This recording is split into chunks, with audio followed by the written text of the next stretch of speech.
দুলাভাই এদিকে তাকাও।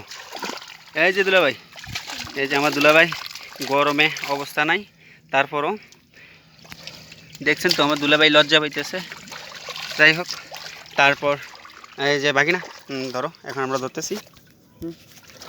এই যে দেখো, একটা রানী খইয়া ধরছি।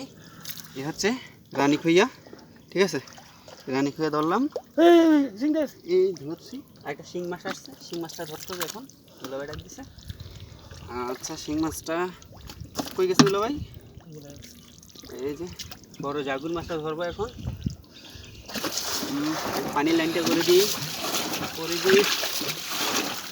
তারপর ছোটো ছোটো মাছ আসতেছে, ছোটো মাছগুলো ধরতেছি।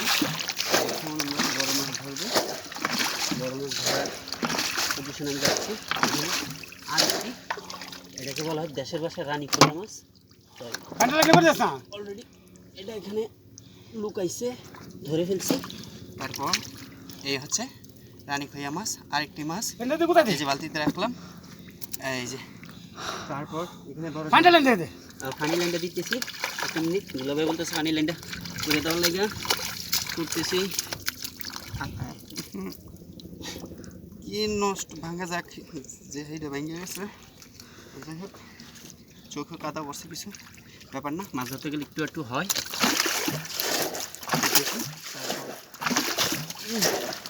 দুলাভাই পরিষ্কার করছি। এখন আমরা আরেকটি ছোটো কই মাছ পেলাম। এ হচ্ছে কই মাছ। তারপর দেখা যাক, এখন পানি একটু আছে। ঝাগুর মাছগুলা যে ওইখানে নাড়াচাড়া করতেছে।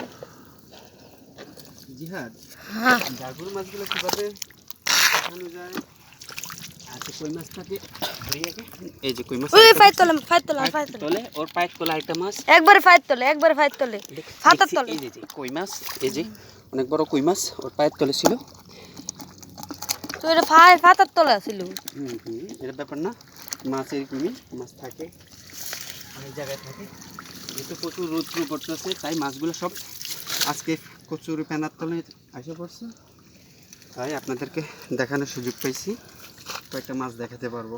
আমাদের দেশীয় মাছ, জমি, এই যে ফসল, চতুর্দিকে ফসলগুলো দেখেন, দেখো ফসলগুলো, এই হচ্ছে ফসলগুলো, এই আর কি। তারপর ওই আমার আম্মু আইছে, আর আরেকটা কই মাছ ধরছি, এর মধ্যে আমার আম্মা যেন এসে পড়ছে। এই যে আমার আম্মা আসছে, এই যে দেখো আমার আম্মা আসছে, এখন দেখতেছে মাছ ধরা। এবার ই করে